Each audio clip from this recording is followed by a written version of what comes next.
CITIYTH fam, Andie here again, ready to give you a message of encouragement and challenge. So, you know what, I'm just gonna go straight into it because God has been telling me about this message for a while, ever since this quarantine season started, and I genuinely cannot shake it off.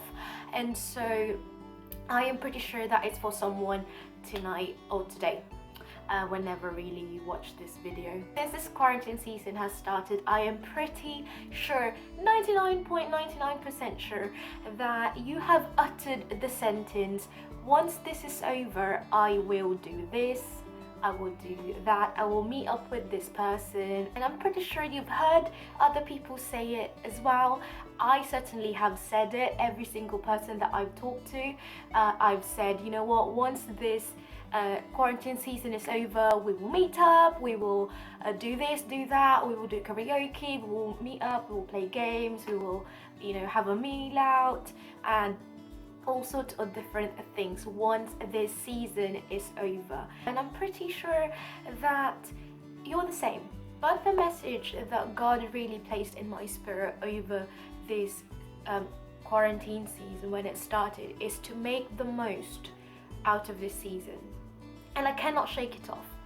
And my first reaction, to be honest with you guys, I'm just being transparent here, was how do I make the most out of this season? What on earth can I get out of this season of isolation? You may be feeling like life has been cancelled, plans have been cancelled. I've got loads of plans that have been cancelled, school has been cancelled, exams has been cancelled, maybe your birthday falls in this quarantine season, and maybe you're feeling like your birthday has been cancelled because your birthday plans have been cancelled. But let me encourage you today, guys, that life is not cancelled. Why, you ask? Because we still have breath in our lungs. The fact that we are still breathing and alive today means that our story is not finished yet, that God is still not finished with us, that we still have a purpose to fulfill in the kingdom of God. You may be feeling limited right now, but let me tell you today that we have a limitless God. And so maybe now that you're hearing me, you're asking, well, it's nice that you say that, but I don't know how to make the most out of this season. I genuinely cannot think of ways on how to. I don't know what to do. And so I just want to encourage you guys, we are not alone in this. There are people in the Bible that suffered the same isolation that we've got. Some people were actually in prison. And one person that I'm going to tell you about today is Jeremiah.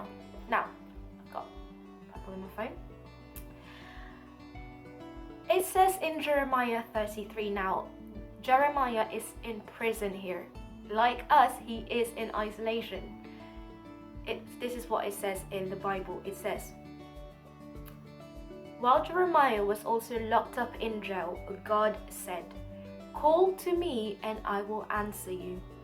I'll tell you marvelous and wondrous things that you could never figure out on your own.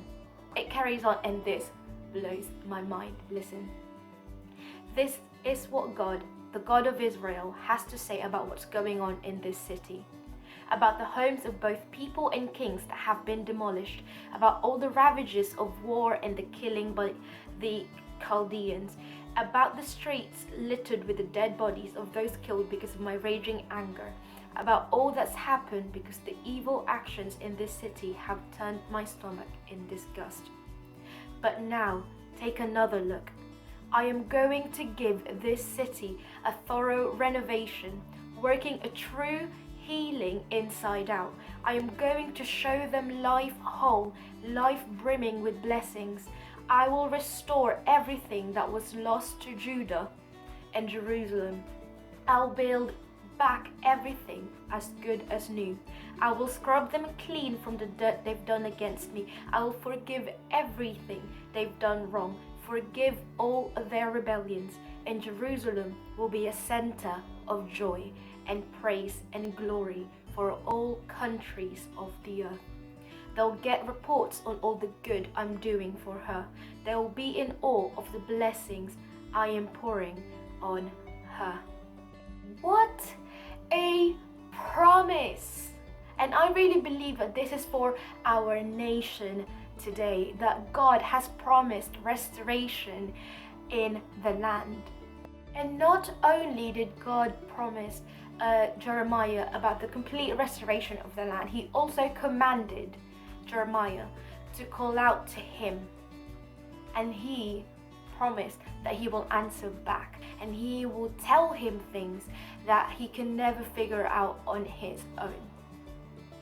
This is a promise that you and I should claim, guys, that when we are out of our depth, that when we are out of ideas that we don't know what to do, that when we call out to God, that he will answer us.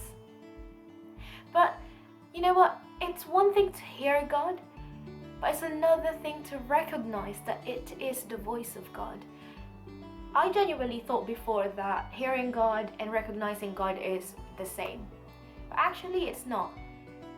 One person in the Bible heard God but is not able to recognize him, and that is Samuel the prophet. And God was calling out to Samuel, but Samuel thought it was Eli.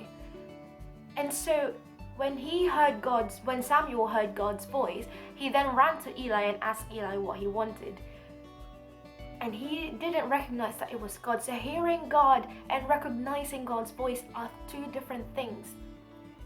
And I don't know what is it that you want to get out of this isolation and how you can make the most out of this isolation. It's between you and God, but it takes you to actually spend some time with God. The more you spend time with God, the more you will be in tune with his voice. The moment you start putting God in everything that you do, that would be the moment where you see God's hand in everything. We need to get the most out of this season because God is still in our present just as much as he is in our future and in our past. And do not get me wrong and hear my heart out here. I am also looking forward for this quarantine season to be over, because that means that our prayers have bore fruit. But let us not discount this season that we are in right now, because God is just as much involved in our present, the way that he will be in our future and has been in our past. We need to be encouraged that no matter what our circumstances are, no matter what our situation looks like right now, that God's hand is still in this. That God can still work in and through us, and he still expects us to be the light and the salt of the earth the world desperately needs right now. And so guys, I hope you are encouraged and challenged by this message, because I certainly have been challenged by this. Keep connecting with us. Do not forget that we are only a type, a press, a call, a message away. Nothing changes. Just because we're in physical isolation doesn't mean that we shouldn't do life together. That hasn't changed. We still want to get as involved and as connected with you guys, and now more than ever. And yeah, so I hope you have been blessed and encouraged. I love you guys so much, and I will hopefully see you soon. Bye.